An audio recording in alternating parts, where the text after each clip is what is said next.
Today I want to show you how to set the throttle position sensor on your MK3 Supra. If you don't have this set right, the car's not going to be happy. It's not going to sometimes know if it's in idle, which means it will not allow you to set your base timing when you jump or the E1 to T1 circuit. It may cause some type of hesitations off idle if you do not have this set right. It's pretty simple. The procedure is basically the same for turbo and the NA. The only difference is the size of feeder gauges you will use to set this. So this TPS has 2 screws on it.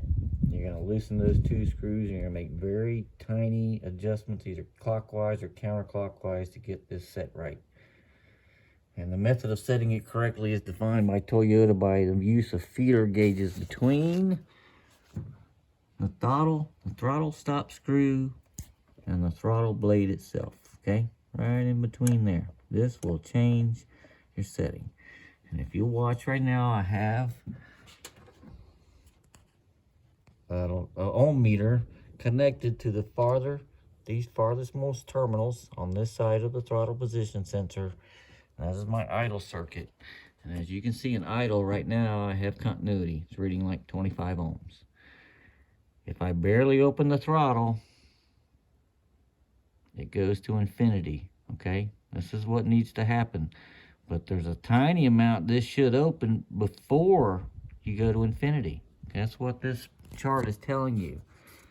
It's saying even up to, on a turbo, 0.5 millimeters or NA 0.4 millimeters, that I should still have continuity. So I have to put a feeler gauge that thick in there and make sure that I still have continuity. Okay?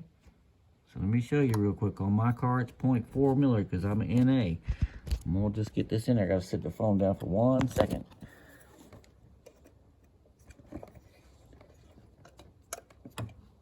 Okay, so now I got the feeder gauge in there where it's supposed to be, my 0.4 millimeters, and I still have continuity. Okay, so now it states that I should move up.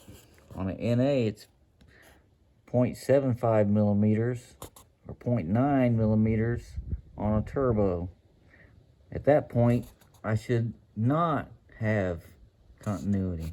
Okay, so once again, I'm going to set the phone down real quick. I'm going to put the correct 0.75 millimeter for an NA gauge in here. It's actually a 0.3 inches, the one I'm using. So hold on.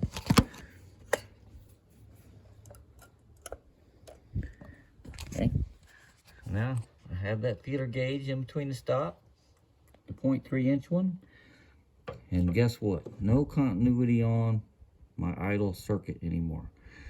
This is all you got to do, but it's going to take some very careful adjustments to this throttle position sensor, and sometimes when you're actually tightening the screws, this thing wants to twist a little bit on you. So you have to, once you tighten it down, double check that you still have the correct activation of on and off of that idle circuit based on the correct feeder gauges. Okay, pretty simple, guys. Thanks a lot for watching.